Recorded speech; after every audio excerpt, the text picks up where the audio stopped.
Hello everyone. तो आज हम बात करेंगे 10 interview questions for placement. Okay, ठीक है। ओके, जब मेरा प्लेसमेंट हुआ था कॉलेज से तो मैंने भी ये क्वेश्चन की तैयारी की थी, तो सोचा वीडियो बना लेता हूँ। ओके, तो my name is Gaurav and I am a software engineer. Okay, तो शुरू करते हैं। ठीक है, तो पहला क्वेश्चन क्या है, what are exception and how to handle them. ठीक है, तो मैंने सर्च कर रखा है यहाँ पे। ठीक है, तो बेसिकली इसमें क्या है कि in Python an exception is an error that occurs during the execution of a program. ठीक है, इज नॉर्मल फ्लो। ठीक है, unlike syntax errors which are detected before the program runs, exception occur at run time. ठीक है, तो basically इस पूरे rank का मतलब ये है, पाइथन में एरर बेसिकली दो टाइप्स की होती है। एक होती है सिंटैक्स एरर, ठीक है, और दूसरी होती है एक्सेप्शन। ठीक है, सिंटैक्स एरर क्या होता है, वो रन टाइम से पहले आ जाता है, क्योंकि जब कोड तैयार होता है रनिंग के लिए तो उसमें टोकन से सब चेक किए जाते हैं, तो उसी वक्त हमारे क्या आ जाता है, सिंटैक्स एरर।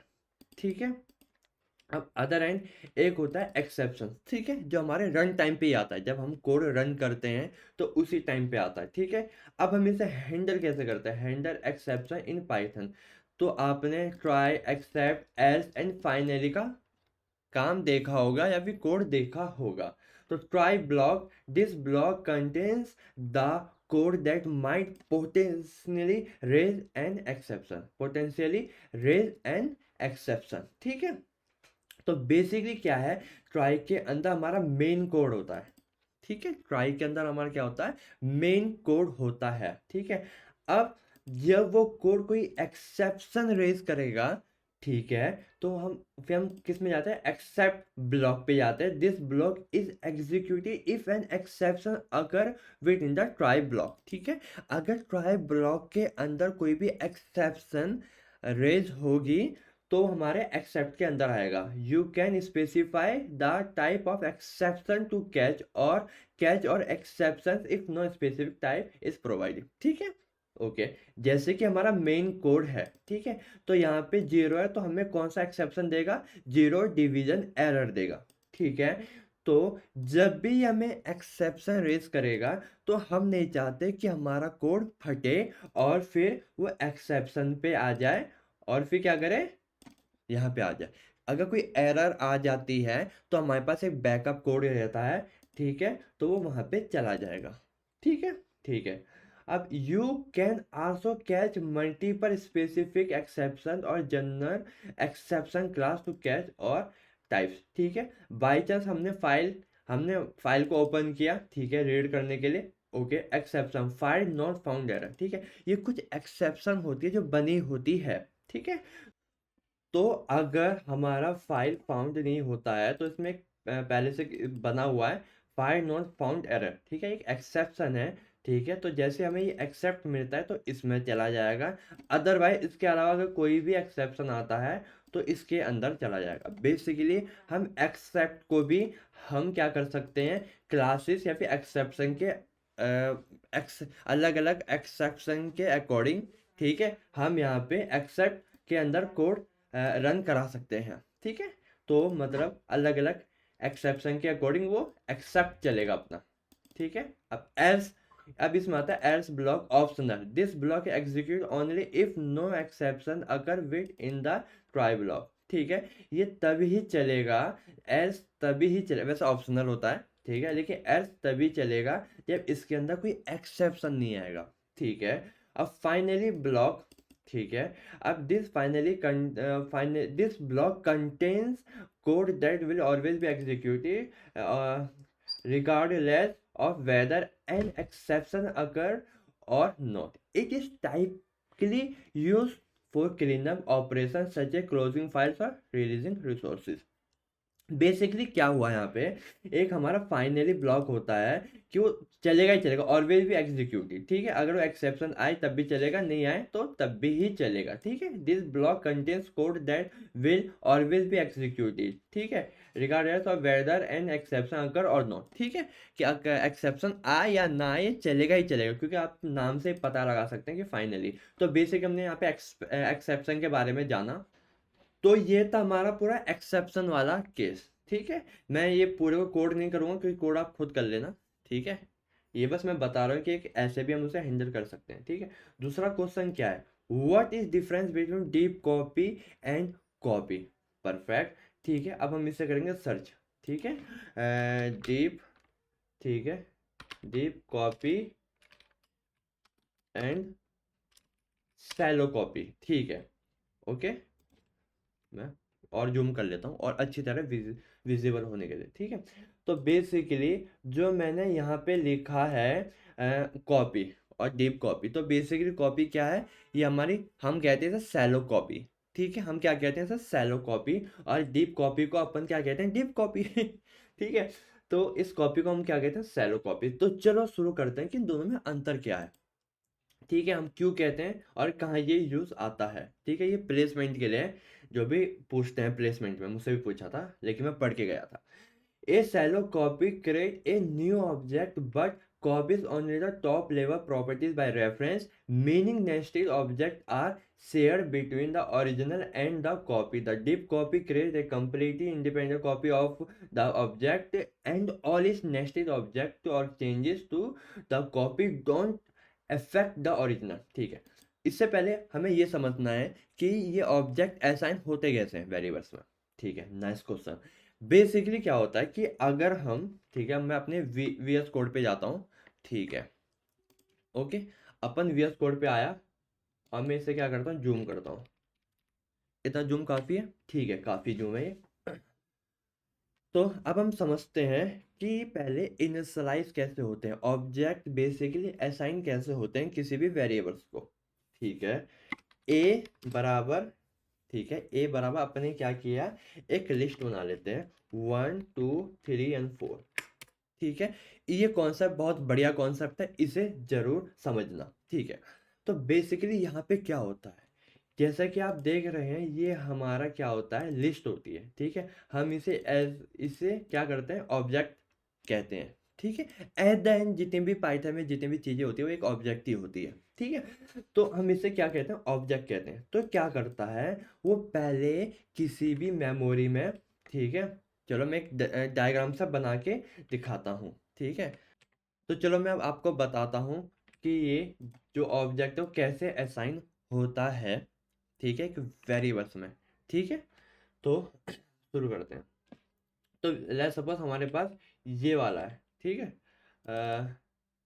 क्या बोलते हैं, 1 है, 2 है और 3 है, ठीक है, हो गया। तो ये सबसे पहले क्या करेगा, ठीक है, मैं थोड़ा इसे छोटा कर देता हूँ। सबसे पहले क्या करेगा, हमें इसे ए में असाइन करनी है, ठीक है। ये क्या हमारा ए है, ठीक है। हमें इसे ए में क्या करना है, असाइन करना है। तो ये क्या करता है कि ये जो भी हमारा ये पूरा है ना जो आप देख रहे हो, इसे क्या करेगा, ये एक मेमोरी में रख देगा, ठीक है। ये हमारी क्या है, मेमोरी है, ठीक है, मेमोरी है जो कि, ठीक है, ये मेमोरी है। और जो कि वो कहाँ पे स्टोर है, वो यहाँ पे स्टोर है, ठीक है, जो कि वो यहाँ पे स्टोर है, ठीक है। अब वो क्या करेगा कि अगर मुझे ए में ये ऑब्जेक्ट या फिर ये लिस्ट असाइन करनी है, तो क्या करेगा, ये इस लिस्ट को नहीं देगा, इसके ओरिजिनल ऑब्जेक्ट को नहीं देगा, ठीक है। तो क्या करेगा, वो इस मेमोरी का रेफरेंस दे देगा, ठीक है। तो वो रेफरेंस यहाँ पे आ जाएगा, ठीक है। वहीं पे अगर मैं बी करता हूँ, ठीक है, अब मुझे यहाँ पे इससे मुझे यहाँ पे भी असाइन करना है। तो अगर मैं ए करूँगा ना, ए, ठीक है, तो मैंने ए किया, ठीक है। तो इस वाले केस में क्या होता है, देखो, ए में हमारा ये है 1 2 3 4, जिसे हम कहेंगे कि इसके लोकेशन का रेफरेंस है। और हम बी में भी हमारे क्या है, ए है। तो ये अलग नहीं करेगा, इसमें जो रेफरेंस है वो सेम रेफरेंस इसमें चला जाएगा। तो इसका मतलब यह है कि इन दोनों के पास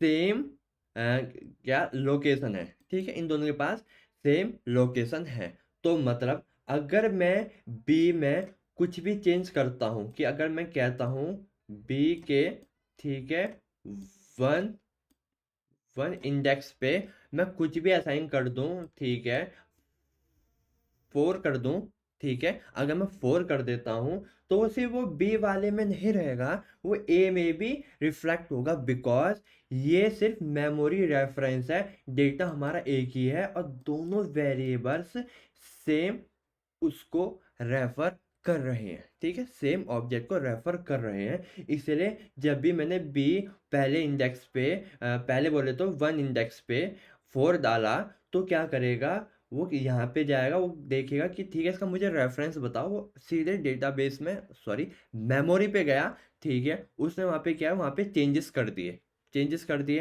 अब वो चेंजेस ए को भी रिफ्लेक्ट होंगे, बिकॉज मेमोरी लोकेशन दोनों की सेम है।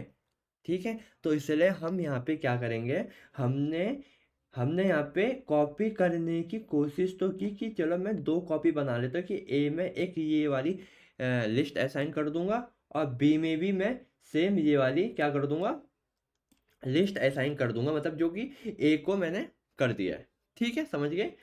तो हमें हमारे मेरे पास एक केस आया कि मुझे केस बनाना है कि 2 ऑब्जेक्ट का क्या हो, सॉरी मेरे पास उस ऑब्जेक्ट की 2 कॉपी हो।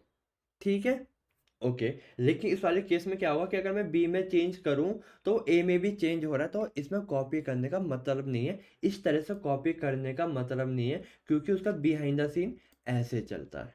इतना क्लियर, क्योंकि ए में हमारी मेमोरी का रेफरेंस गया और बी में भी हमारे सेम मेमोरी का रेफरेंस गया, इसलिए कभी भी मैं बी में चेंजेस करता हूं तो वो ए में भी रिफ्लेक्ट होता है।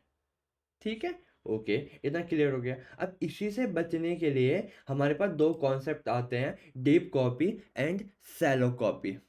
ठीक है, deep copy and shallow copy आते हैं। ठीक है, तो सबसे पहले अपन ले लेते हैं क्या, सैलो कॉपी। सैलो कॉपी काम कैसे करेगा, ठीक है। अब मैं सैलो एससी कर रहा हूँ, ठीक है, क्योंकि मैं माउस से टाइप कर रहा हूँ, जो कि मुझे बड़ी दिक्कत हो रही है, लेकिन मैं कर रहा हूँ। ठीक है, तो मैंने एससी कर दिया है। ठीक है, अब इस वाले केस में क्या होता है, सैलो कॉपी में ये काम कैसे करता है। ठीक है, हम जैसे कि देख रहे थे कि वो इस एक बार ऑब्जेक्ट बनाया, बाकी में वो क्या कर रहा है, मेमोरी रेफरेंस दे रहा है। इस वाले केस में क्या करेगा कि ठीक है, हमने ऑब्जेक्ट बनाया, ठीक है 1 2 3, ठीक है, हमने क्या बनाया, ऑब्जेक्ट बनाया 1, ठीक है 2 और 3, ठीक है, जो कि हमने ए को असाइन कर दिया। ठीक है, 1 2 और 3। अब हमें चाहिए इसकी कॉपी चाहिए, हमें क्या चाहिए, इसकी क्या चाहिए, कॉपी चाहिए। तो अपने को क्या चाहिए, अपन हम कर देंगे कि ठीक है भैया बी कर, ठीक है, ए dot dot copy, COPY copy. इसमें माउस से टाइप करने में बड़ी दिक्कत हो रही है, ठीक है, लेकिन मैं इसका भी कुछ दिनों में जुगाड़ कर दूंगा। ठीक है तो एक डॉट कॉपी, ठीक है, तो बेसिकली ये ऐसे काम करेगा। अब ये क्या करता है, सैलो कॉपी क्या करेगा कि जितना भी जो हमारा ऑब्जेक्ट है ये 1 2 3, इसका एक नया ऑब्जेक्ट बनाएगा और उसका रेफरेंस चेंज कर देगा।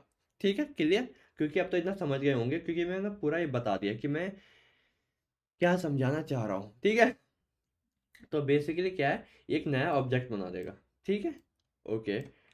अब इसमें एक लाइन आ रही थी बार बार, टॉप लेवल प्रॉपर्टी। तो टॉप लेवल प्रॉपर्टी आप ऐसे समझ सकते हैं कि अगर, ठीक है, अगर इसके अंदर नेस्टेड वो आ जाए, ठीक है 1, अब एक और ऑब्जेक्ट आ जाए 2 3 एंड 4, ठीक है, अब ये आ जाए तो क्या करेगा, तो ये जो आप देख लेना 1 और 4, ये हमारे क्या होते हैं, टॉप लेवल प्रॉपर्टीज होती है, और जो ये होती है हमारी नीचे की तरफ की होती है। ठीक है, ओके, क्योंकि नेस्टेड है, अंदर की तरफ है, मतलब लिस्ट के अंदर लिस्ट, नेस्टेड लिस्ट हो गया। ठीक है, तो ये क्या करेगा, ठीक है, अब इसने क्या किया, जो बाहर है उनका तो इसने नया ऑब्जेक्ट बना दिया, उसका उसने नया ऑब्जेक्ट बना दिया, लेकिन जो आप ये देख रहे हैं ना ठीक है, उसने उसका नया ऑब्जेक्ट बना दिया, लेकिन जो आप ये देख रहे हैं, अब तुम्हें पता है कि ऑब्जेक्ट क्या करता है, मेमोरी रेफरेंस करता है, मेमोरी रेफरेंस। ठीक है, मेमोरी रेफरेंस हमें प्रोवाइड करता है, तो इसका इसने मेमोरी रेफरेंस दे दिया। तो जब भी हमारा नया ऑब्जेक्ट बनेगा तो उसके अंदर जो नेस्टेड ऑब्जेक्ट होंगे ना, उनका मेमोरी रेफरेंस क्या होगा, सेम ही रहेगा। तो इसका मतलब अगर मैंने ए के, ठीक है, 0 पे मैं एक काम करता हूँ, इसे बी को सॉरी, मैं बी पे भी यही असाइन कर देता हूँ। ठीक है, ए डॉट कॉपी। ठीक है, मैंने मतलब सैलो कॉपी मार दी। ठीक है, ये समझिए कॉपी लिखा हुआ है। ठीक है, तो बेसिकली अगर मैं ए के 0 पे, ठीक है, 0 पे अगर मैं क्या करता हूँ 5 असाइन करता हूँ, तो उसके जो चेंजेस है ना वो बी में रिफ्लेक्ट नहीं होंगे, क्योंकि हमने पूरे ऑब्जेक्ट को कॉपी किया है, लेकिन टॉप लेवल वाले को, मतलब जो बाहर बाहर की तरफ है, जो ये हमारे देख रहे हैं ना, ये बाहर और ये बाहर की तरफ है, सिर्फ हमने इसको ही कॉपी किया है, इससे अंदर वाले को कॉपी नहीं किया है। ठीक है, तो अगर मैंने ये कर दिया कि ठीक है भाई, कि तू मेरे पहले इंडेक्स पे जा, ठीक है, और उसके जीरो इंडेक्स पे, ठीक हो, क्या कर दे 6 कर दे, तो क्या करेगा, ये ऑब्जेक्ट का मेमोरी रेफरेंस यहाँ पे था। ठीक है, और सेम इसी ऑब्जेक्ट का मेमोरी रेफरेंस इसके अंदर भी था, जो कि हमने कॉपी बनाया था। तो क्या करेंगे, वो चेंजेस हमारे क्या हो जाएंगे, रिफ्लेक्ट हो जाएंगे। ठीक है, तो ये था। ठीक है, तो यहाँ पे सेल कॉपी का बस यही ड्रॉबैक है कि वो डीपली, अब डीप का तुम समझ ही रहे होंगे कि हमें डीप कॉपी हम क्यों यूज़ करेंगे। ठीक है, क्योंकि बस यही ड्रॉबैक है कि वो रिकर्सिव, मतलब जो डीप, जो नेक्स्ट जो चीज़ें होती है, जो ऑब्जेक्ट के अंदर ऑब्जेक्ट होती है, उसको वो कॉपी नहीं करता है, ऊपर वाली लेवल को ही कॉपी करता है।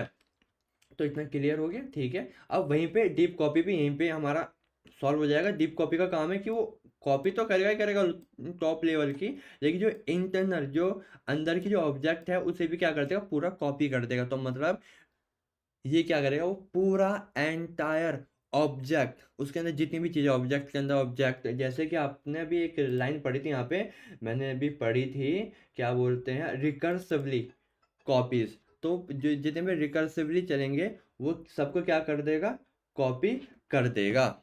ठीक है, तो ये हमारा क्या था, ये था डीप कॉपी और कॉपी। ठीक है, मैं कोडिंग अभी सोच रहा हूँ कम से कम करूँ, जहाँ बहुत ज़्यादा ज़रूरत है वहीं पे करूँ, क्योंकि ये वीडियो बहुत बड़ा हो जाएगा। ठीक है, अगर मैं इसे डीपली बताने लग गया। हाँ, लेकिन इनका मैं अलग से वीडियो लेके आऊँगा, तो सब्सक्राइब कर दो। ठीक है, सब्सक्राइब कर दो।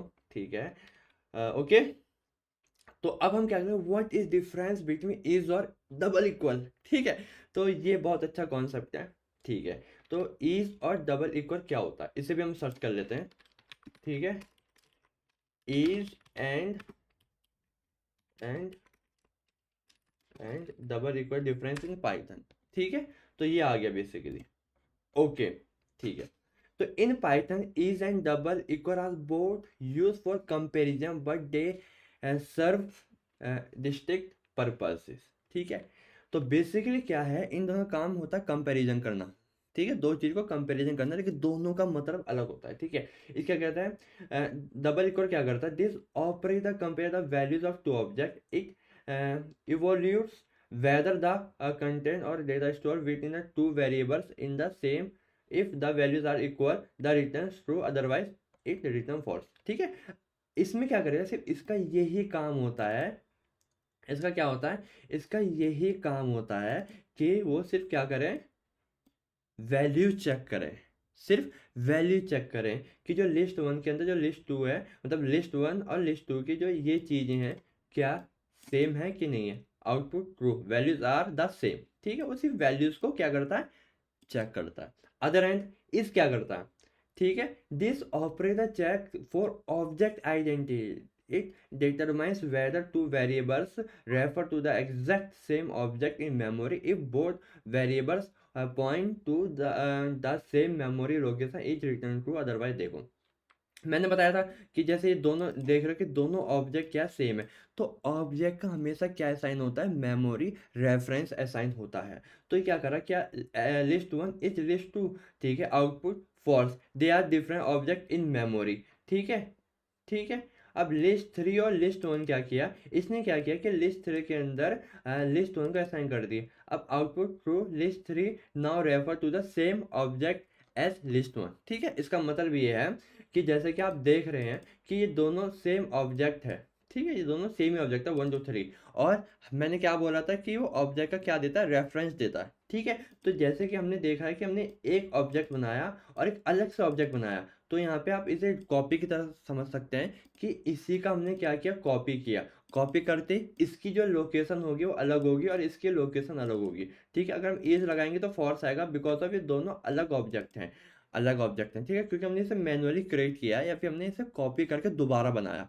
ठीक है, ये मैं कॉपी करके ऐसे बोल रहा हूँ कि आप इसे सैलो और डीप कॉपी के साथ जोड़ सकें। ठीक है, अब वहीं पे क्या है, लिस्ट 3 के अंदर मैंने क्या असाइन कर दिया, लिस्ट 1। लिस्ट 3 के अंदर मैंने क्या असाइन कर दिया, लिस्ट 1। तो इसका जो मेमोरी रेफरेंस है वो यहाँ पे भी चला गया, तो इसका क्या करेगा, ट्रू कर देगा। ठीक है, तो बेसिकली यही पूरा था। डबल इक्वल क्या करता है, बस वैल्यू चेक करता है, और इस क्या करते हैं, क्या उसके जो मेमोरी रेफरेंस है दोनों की क्या सेम है या नहीं है। अगर आप ये सेम चीज़ ऐसे चेक करेंगे कि हम अभी कर रहे थे कि ए के अंदर, ठीक है, ए के अंदर हमने वैल्यू डाली थी और बी के अंदर भी हमने क्या डाली थी, वैल्यू डाली थी। ठीक है, ठीक है, ए, ठीक है, वैल्यू डाली थी और बी के अंदर भी हमने ए असाइन कर दिया था। अगर हम इस करके चेक करेंगे तो उनकी जो वैल्यू होगी ट्रू आएगी। देखिए, अदर हमने ए डॉट कॉपी करेंगे, अगर हम यहाँ पे क्या करेंगे, ए डॉट कॉपी करेंगे, तो इस जब हम अप्लाई करेंगे, कंपेरिजन अप्लाई करेंगे, तो वहाँ पे क्या आएगा, हमारा फॉल्स आएगा। ठीक है, क्लियर हो गया। ठीक है, ये क्वेश्चन भी हमारा क्लियर, ये भी क्लियर, और ये भी हमारे क्या है, क्लियर हो गया है। तो what are args and kwargs, आपने कई जगह देखा होगा आर्क्स एंड क्वार्क्स क्या करते हैं। ठीक है, थक गया मैं तो जैसा हमारे पास एक केस है कि हमने एक फंक्शन बनाया है। ठीक है, हाँ, और वो क्या करता है, फंक्शन कितने भी आर्ग्यूमेंट्स अपने पास ले सकता है, कितने भी टाइप के। ठीक है, अब हम ऐसा थोड़ी है कि हम देते जाएंगे तो क्या करता है, जो उस फंक्शन के जो पैरामीटर्स हैं वो बहुत बड़े हो जाएंगे। ठीक है, जो कि ना दिखने में अच्छे लगेंगे ना बढ़िया नहीं लगेंगे। ठीक है, तो उस वाले केस में अपन क्या करेंगे, हम आर्क्स और क्वार्क्स का यूज़ करते हैं, इनके अंदर मल्टीपल वैल्यूज आती है, फिर हम उन्हें क्या करते हैं, अनपैक करते हैं, फिर देन क्या करते हैं, उससे अपने फंक्शन में यूज़ करते हैं। ठीक है, तो ये कैसे होते हैं और कैसे देखते हैं, चलो हम इसके बारे में देखते हैं। ठीक है, आओ, ओके, तो शुरू करते हैं, arcs and quarks in difference in Python. ठीक है, ओके, तो in Python, args and quarks are special syntaxes used in function definitions to handle a variable number of arguments. ठीक है, they key difference lies in the type of argument they handle.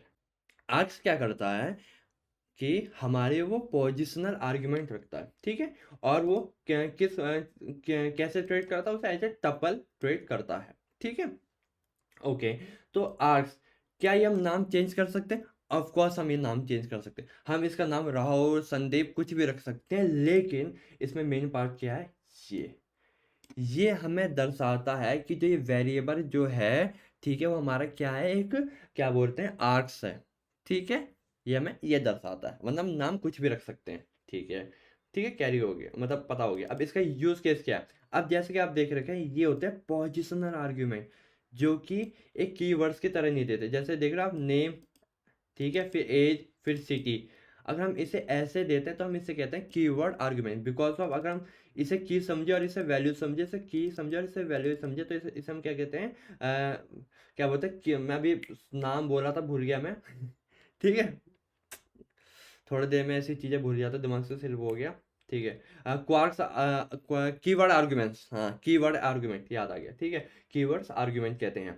ठीक है okay, तो चलो इसका implement एक बार समझते हैं क्या है। ठीक है, हमने एक फंक्शन बनाया, परफेक्ट, इसके अंदर हमने आर्क्स कर दिया। अब फॉर आर्क इन आर्क्स हमने क्या कर दिया कि आर्क्स में आर्क निकाले। ठीक है, ठीक है, हमने वैल्यूज निकाल ली हमने, ठीक है, और इसे प्रिंट करा दिया। अब हम अगर इसमें कितने भी वैल्यूज दें, अभी 1 2 3 4 वैल्यू दे रखी है, हम इसमें 10 दे सकते हैं, 20 30 40, कितनी भी वैल्यूज दे सकते हैं, वो हमारे यहाँ पे किस फॉर्म में आएगा, टपल के फॉर्म में आएगा, और फिर हम उसे फॉर लूप करके आइट्रेट करके एक एक वैल्यू कैट करेंगे और हम उसे प्रिंट कराते रहेंगे। ठीक है, अब जैसे 1 2 3 4 चार वैल्यू हमें चाहिए, तो हमने यहाँ पे 4 पैरामीटर थोड़ी लिखे हैं, ये करके। ठीक है, हमने पैरामीटर कोई ऐसा लिखा नहीं है कि हमने 4 पैरामीटर लिखे हैं कि A1 फिर A2 B2 करके, मतलब कुछ ऐसा पैरामीटर लिखा है नहीं, हमने सिर्फ एक ही लिखा है, आर्क से लिखा है। ठीक, और जिसके हमारे प्रीफिक्स पे ये आ गया, ठीक है, स्टार आ गया, और हमने जितना मन चाहा वो करो, क्या बोलते हैं, वेरिएबल पास करो और ऑपरेशन कर दो, ठीक है, परफेक्ट। ठीक है, ये बहुत अच्छा, ये हमारा तभी यूज होता है। यूज केस बता देता हूँ कि अगर हमने एक फंक्शन बनाया है, ठीक है, हमने एक फंक्शन बनाया है, एक हमारा बेस फंक्शन है, हमारा क्या एक बेस फंक्शन है, और हम उसे एज ए डेकोरेटर की तरह यूज कर रहे हैं। अब हमें नहीं पता कि उसमें कितने आर्ग्यूमेंट आएंगे, तो क्या बोलते हैं, आर्क्स। बेस मतलब बेस फंक्शन मतलब हाँ, कि हमने एक डेकोरेटर फंक्शन बनाया है और हम उसे बार बार यूज कर रहे हैं, ठीक है, किसी भी फंक्शन को एनहेंस करने के लिए, या फिर हमने कोई भी वेरिएशन लगा रखी है, वट एवर कुछ भी हो, तो ये ऐसा जो कॉन्सेप्ट है तब काम आता है। Clear clear. क्वार्क्स क्या होता है, ठीक है, allows a function to accept a variable number of kwargs name arguments, ठीक है, inside the function kwargs is treated the dictionary where the keys are the argument. हाँ देखो, कीवर्ड्स, हाँ ये keywords, argument names and the values are their corresponding values, ठीक है, ये prefix double star करते हैं। सेम नाम कुछ भी हो सकता है, लेकिन प्रीफिक्स में हमारे डबल स्टार होने चाहिए। तो ये हमारी वैल्यू कैसे लेता है, ये हमारी वैल्यू लेता है कैसे, क्वार्क्स में, ठीक है, की और वैल्यू में, ठीक है, इसलिए हमें वो डिक्शनरी पे मिल जाता है, क्योंकि ये हमारी क्या बन जाती है की, और ये हमारी क्या बन जाती है वैल्यू, ठीक है, ओके। और ये क्या कर देगा, हमने यहाँ पे कितने भी आर्ग्यूमेंट पास कर दिए, ठीक है, ठीक है, नेम ये हो गया, एज क्या हो गया, ये हो गया। अब हमारे क्या, हमें यहाँ पे कैसे मिलेगा, डिक्शनरी पे मिलेगा। और हम जब इसे आइटरेट करेंगे आइटम्स की मदद से, तो हमें क्या देगा, की और वैल्यू दे देगा, और यहाँ पे की और वैल्यू हम प्रिंट करा देंगे कि नेम, ठीक है, और एज, ठीक है, और सिटी, ये रही, ठीक है। आई होप आपको ये समझ में आया होगा कि क्वार्क्स और आर्क्स क्या होते हैं। आई होप ये भी क्लियर हो गया, ये वाला भी अपना क्या हो गया, क्लियर हो गया, ठीक है। अब देखो पाइथन डेकोरेटर, पाइथन डेकोरेटर क्या होता है, ठीक है, पाइथन डेकोरेटर के लिए मैं यहाँ पे करता हूँ search, okay, Python decorator, perfect. चलो शुरू करते हैं, पढ़ते हैं, ये पढ़ लेते हैं। Python decorator provide a syntactic sugar for the wrapping function of methods allowing you to modify or extend their behavior without altering their core code. They are essentially functions that take another functions as our argument and return a new function typically with, ठीक है। तो basically क्या होता है, ठीक है, function है, rap function है, ठीक है, सिंटैक्स ऐसा होता है, डेकोरेटर नेम, ठीक है, ये होता है, ठीक है। मैं इसको ऊपर ओवरव्यू दूंगा, क्योंकि डेकोरेटर अपने आप में बहुत बड़ा कॉन्सेप्ट है, ठीक है, हाँ, बड़ा सही में बड़ा ही है, क्योंकि इसे थोड़ा डीपली समझाना, क्योंकि किसी को समझ भी नहीं आती कि हमने ये रैपर क्यों बनाया है, हमने इसे ऐसे कैसे कॉल किया है। तो मैं इसमें इतना नहीं समझाऊंगा, यहाँ पे कहीं पे मेरी डेकोरेटर की वीडियो आएगी, बहुत पुरानी वीडियो, तो एक बार उसे देख लेना, क्योंकि बहुत बड़ा कॉन्सेप्ट है, ठीक है, वो अच्छी तरह समझ जाओगे, ठीक है, क्लियर हो गया। अब यहाँ पे आता है what are difference between static method, class method and instance method, ठीक है, ओके। तो ये बहुत ही अच्छा कॉन्सेप्ट है, ओके, स्टेटिक मेथड और क्या बोलते हैं इसे, एक सेकेंड, हाँ, static method, class method and instance method, ठीक है। तो चलो शुरू करते हैं। पहले हम पढ़ते हैं स्टैटिक मेथड के बारे में। Static static method in Python, ठीक है, आ गया। चलो मैं एक साथ सबको सर्च कर लेता हूँ, स्टैटिक, ठीक है, क्लास मेथड एंड और इंस्टेंस, इंस्टेंस मेथड है ना, मेथड इन पाइथन, ठीक है, ये जरा मैं सर्च कर देता हूँ, ठीक है। तो इसका ओवरव्यू देख लेते हैं। इसके ऊपर भी मतलब जो भी अभी मैं टॉपिक पढ़ा रहा हूँ ना, पढ़ाने है मतलब साथ में जो हम टॉपिक पढ़ रहे हैं, ठीक है, जो हम साथ में टॉपिक पढ़ रहे हैं, इनके बारे में मैं अलग से वीडियो बनाऊंगा, एक एक करके डीपली, ठीक है, ओके। तो ठीक है, तो static method, class method and instance method in Python lies in their binding to the class or instance and their parameters they receive, ठीक है, they receive instance methods binding bound to instance of the their parameters, ठीक है, ये हमारे instance method होते हैं, ठीक है। अगर आपको उप्स कॉन्सेप्ट पता है, ठीक है, तो आप इस चीज को सही से समझ जाओगे। तो पहला आता है हमारा इंस्टेंस मेथड।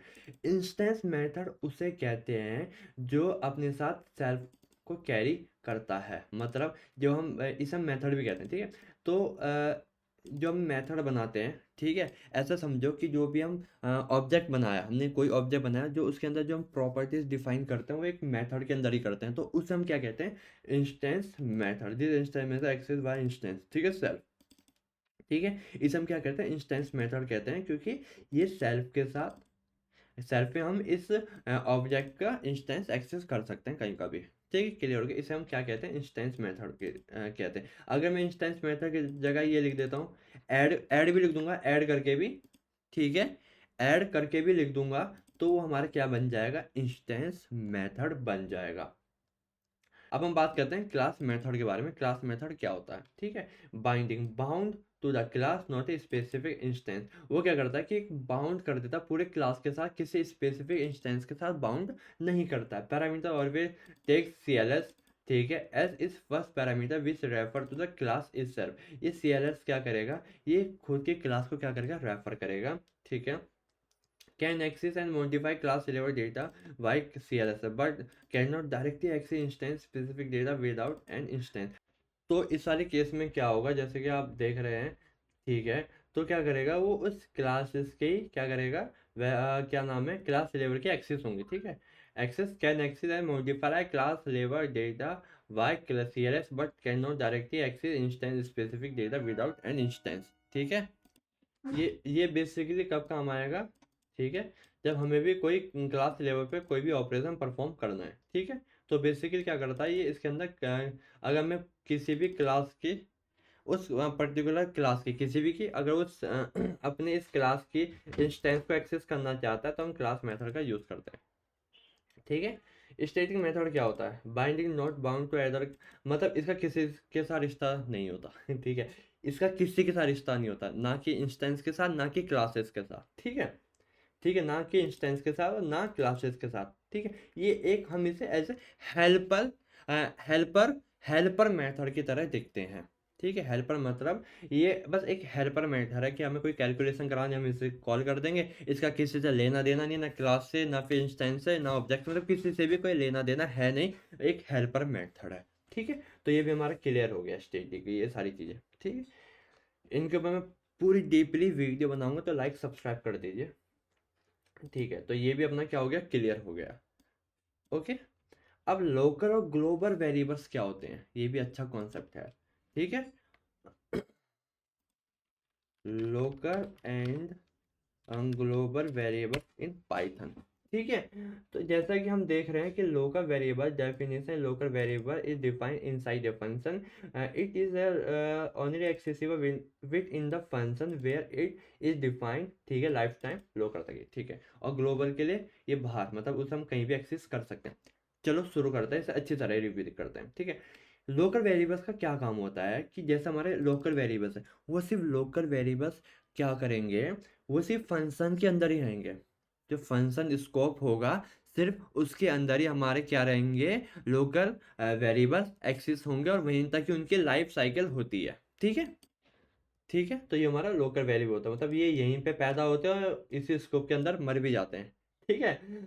तो हमारा लोकल वेरिएबल हो गया, लेकिन हम इस लोकल वेरिएबल को बाहर एक्सेस नहीं कर सकते, this would raise a name error, ठीक है, क्योंकि वो लोकल के अंदर है, क्लियर, क्लियर। अब ग्लोबल वेरिएबल्स क्या होते हैं, ग्लोबल वेरिएबल से पता चल रहा है कि एक ऐसा वेरिएबल जो हम कहीं भी एक्सेस कर सकते हैं। सीधे हम इसके एग्जाम्पल पे चले जाते हैं, ठीक है। ग्लोबल वेरिएबल है, हमने इस फंक्शन स्कोप के अंदर एक्सेस किया, एक्सेस हो गया।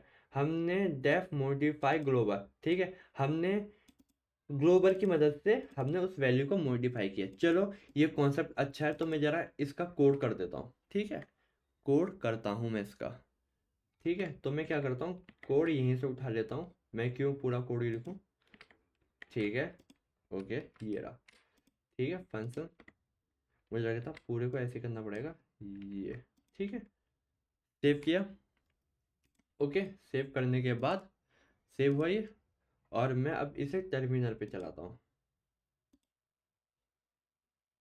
ठीक है।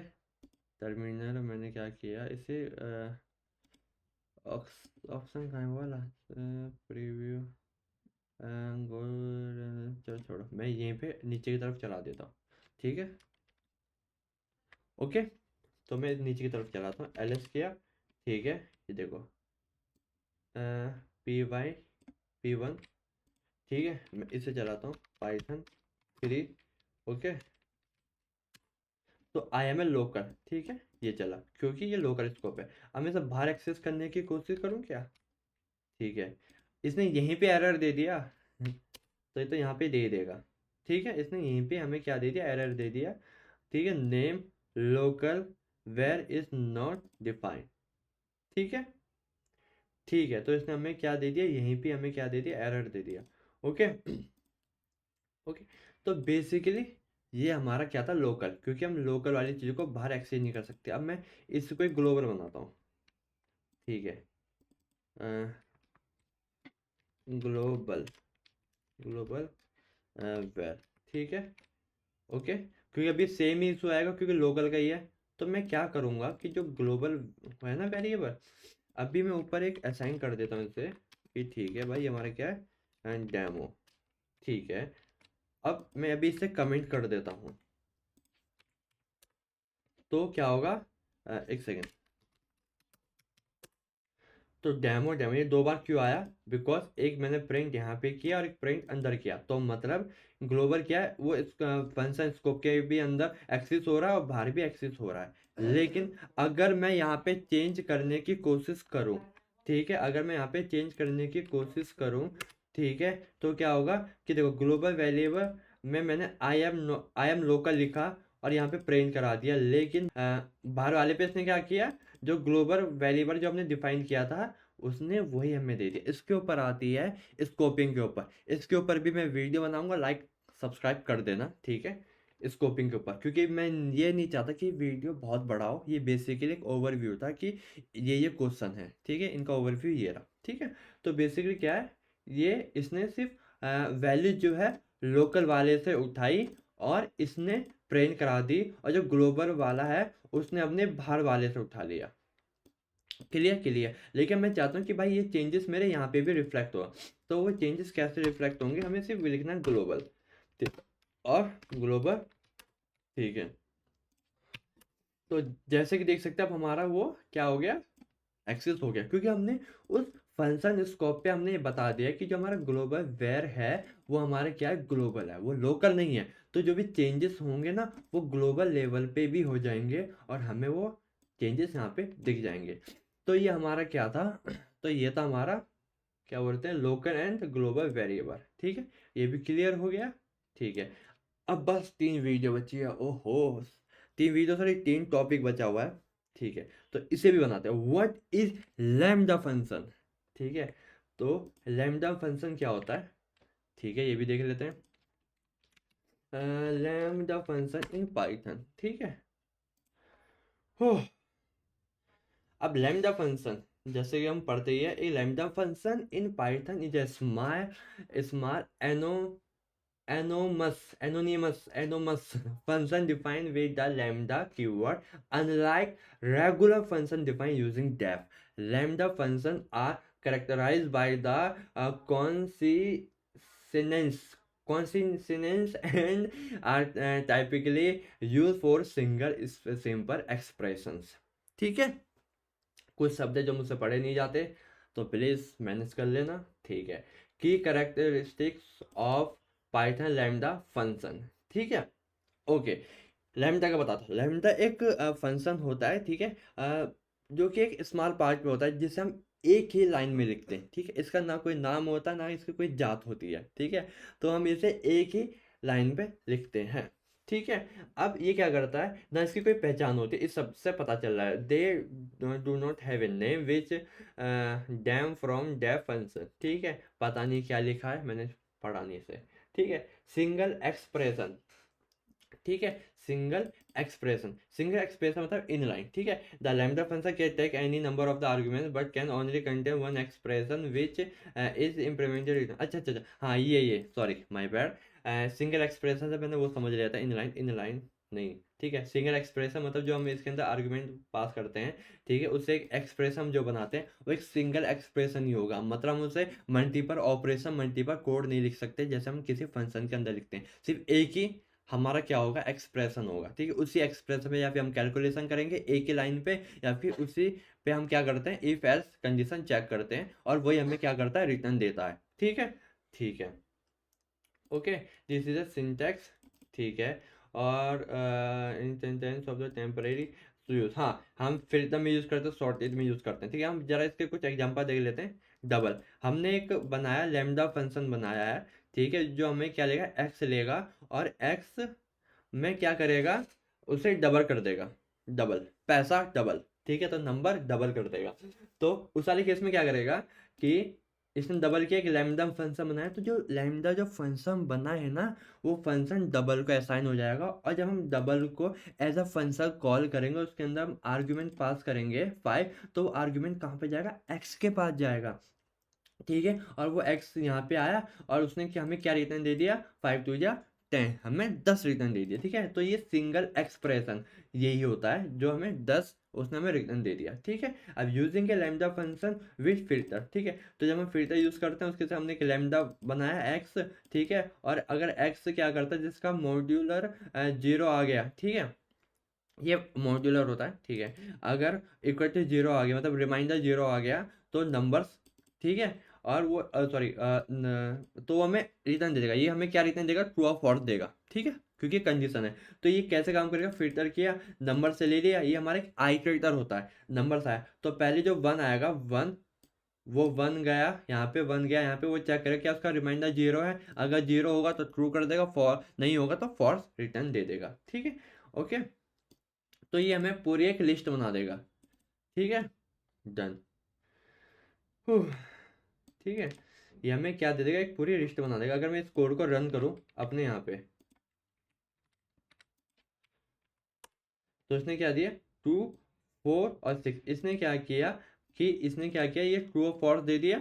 ठीक है, अगर वो वैल्यू ट्रू है तो फिल्टर क्या करेगा, उसकी वैल्यू हमें दे देगा। ठीक है, और हम उसका हम क्या करेंगे, एक लिस्ट बना देंगे।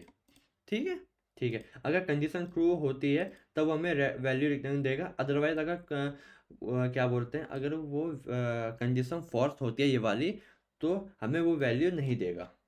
Clear. When to use lambda function, में लैम्डा फंक्शन कब यूज करना चाहिए, जैसे कि हमारे पास क्या है, अगर हमें कोई इनलाइन फंक्शन बनाना है तब यूज कर लो, और अगर हमें सॉर्टेड लिस्ट डॉट सॉर्ट के यूज करना तब भी यूज कर लो, मैप यूज करना, फिल्टर यूज करना है, तो हम उसे यूज कर सकते हैं।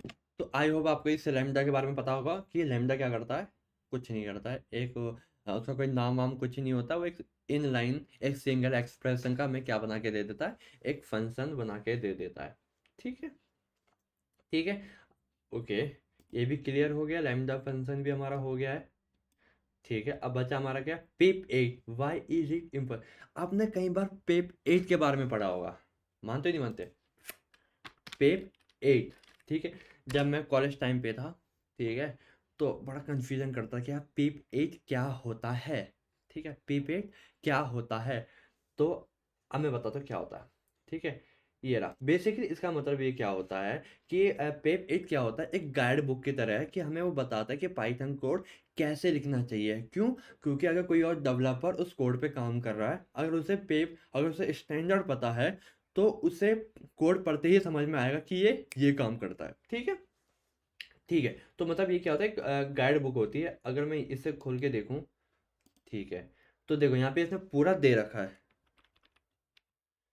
पूरा दे रखा है, style guide for Python code, Python code कैसे लिखना चाहिए, इंट्रोडक्शन हो गया। ठीक है, और इंडेंटेशन, इंडेंटेशन ये होती है स्पेसेस हमारे। ठीक है, तो वो क्या होनी चाहिए, हमें 4 स्पेस यूज करनी चाहिए पर इंडेंटेशन लेवल पे।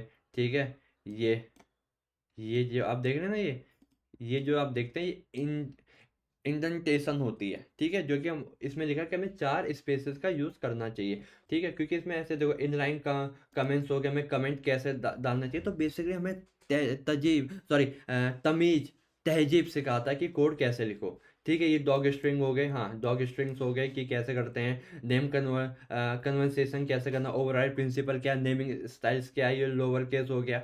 ये एक बार आपको पढ़ना चाहिए, अगर आपको एक बेहतरीन कोड ये लिखना है, तो तुम्हें ये पढ़ना चाहिए। ठीक है, तो ये हमारा क्या, पीप 8 है। ठीक है, ये पूछते हैं क्योंकि कंपनी में ये इस मुझसे भी पूछा था, बिकॉज वो ये जानना चाहते थे कि क्या मैंने पेपेट पढ़ा है, क्या मैंने स्टैंडर्ड पढ़े हैं कि कोड कैसे लिखना चाहिए। ठीक है, ये भी क्लियर हो गया। अब आखिरी क्वेश्चन पे आते हैं कि पाइथन मॉड्यूल्स एंड पैकेजेस में अंतर क्या होता है। ये बहुत ही कंफ्यूजिंग वाला केस होता है, तो मैं बस दो तीन लाइन में मैं ख़त्म कर दूंगा। क्या पाइथन मॉड्यूल्स, मैं इसके लिए सर्च भी नहीं कर रहा, ठीक है, क्योंकि वीडियो काफ़ी बड़ी हो गई है। ठीक है, 1 घंटे की लगभग जाने वाली है, मैं नहीं चाहता कि 1 घंटे की वीडियो बने ये। ठीक है, तो what are Python modules and packages. जो मैंने पी वाई फाइल बनाई है, ठीक है, एक दिखाता हूँ। जो मैंने पी वाई फाइल बनाई है इसे हम क्या कहते हैं, मॉड्यूल्स कहते हैं। बस यही है। ठीक है, ये हमारा क्या है, मॉड्यूल हो गए जो मैंने पी वाई फाइल बनाई है। अब पैकेजेस क्या होते हैं कि अगर मैंने ऐसा स्ट्रक्चर बनाया, ठीक है, लाइक मैं एक पैकेज बना रहा हूँ, कौन सा पैकेज, डेमो पैकेज नाम के मैंने एक पैकेज बनाया। ठीक है, और मैंने इन दोनों, चलो इसे बाहर ही रखता हूँ, मैंने एक बनाया। ठीक है, सब डेमो करके मैंने क्या क्या बनाया, मॉड्यूल बनाया। ठीक है, इस डॉट पी वाई फाइल को ही हम क्या कहते हैं, मॉड्यूल कहते हैं। लेकिन ये पैकेज तब होगा जब इसके अंदर क्या ऐड हो जाएगा, init डॉट पी वाई।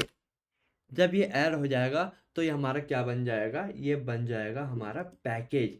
तो डेमो हमारा क्या बन गया, पैकेज है, जिसमें क्या आते हैं, कलेक्शंस ऑफ मॉड्यूल्स आते हैं, जैसे सब डेमो पी वाई हो गया। अब मैं दूसरा बनाता हूँ, demo two dot P Y हो गया। तो ये हमारे क्या आते हैं, मॉड्यूल्स होते हैं, जो कलेक्शन ऑफ मॉड्यूल्स होते हैं, और जिसके अंदर इनिट होता है, क्योंकि इनिट डॉट पी वाई का ही यही काम होता है कि वो बताए कि एक पैकेज है।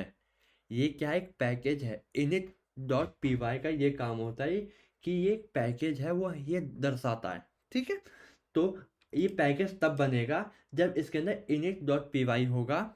ठीक है, और इसमें कलेक्शंस ऑफ क्या होंगे, मॉड्यूल्स होंगे। तो जैसे कि आप समझ रहे हैं कि मॉड्यूल क्या होता है, एक पाइथन फाइल को हम मॉड्यूल कहते हैं, डॉट पी वाई फाइल को ही हम क्या कहते हैं, मॉड्यूल कहते हैं। और पैकेज क्या कहते हैं, पैकेज क्या होता है, कलेक्शन ऑफ मॉड्यूल्स होता है। लेकिन वो पैकेज तभी डिफाइन होता है जब हम क्या करते हैं, इनिट करते हैं।